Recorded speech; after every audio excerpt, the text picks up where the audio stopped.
Fortune Island is located in Nasugbu, Batangas, 14 kilometers off the coast of Barangay Bukana.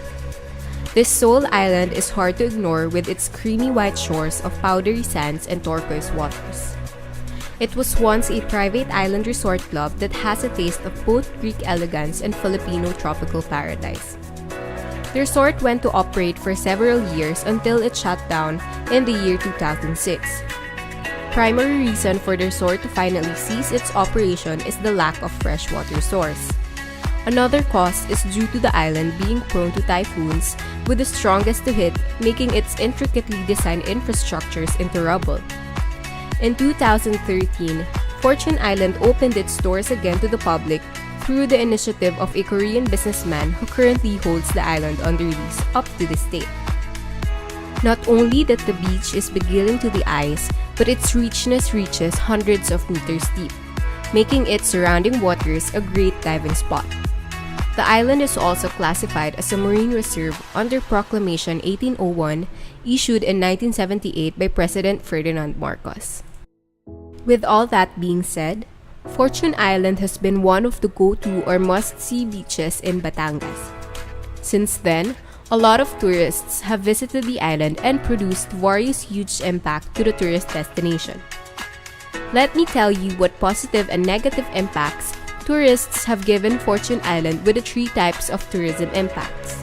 Let's start with economic impacts. For the positive economic impacts of Fortune Island, number 1 would be generation of employment. And then number 2 will be contribution to government revenues. For the negative economic impacts, number 1 would be seasonal character of jobs, and number 2 would be seasonality. For the socio-cultural impacts, the positive impacts would be preservation and restoration of cultural heritage and revival of traditional arts and crafts.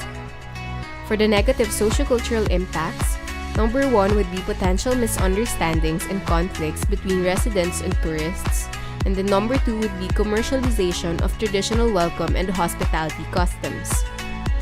For the environmental impacts, positive impacts would be protection and conservation of wildlife, and the number 2 would be environmental awareness. For the negative environmental impacts, number 1 would be pollution, and number 2 would be deterioration and disturbance of natural ecology. Learning about those different factors made me come up with the best solution to avoid those negative impacts. That would be comprehensive development planning. Comprehensive development planning will allow the management or the local government of Nasugbu to scrutinize and study those negative impacts. By that, they will be able to come up with solutions that will be beneficial to Fortune Island and the tourists in all aspects.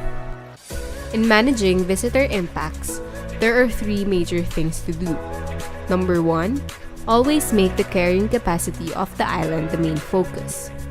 Number 2, management should oversee the actions of the tourists in the island. And then number 3, there should be a systematized monitoring for the numbers of visitors. In conclusion, these are the steps on how to sustain Fortune Island. Number 1, regular cleanup drive. Number 2, encourage tourists to be responsible for their waste.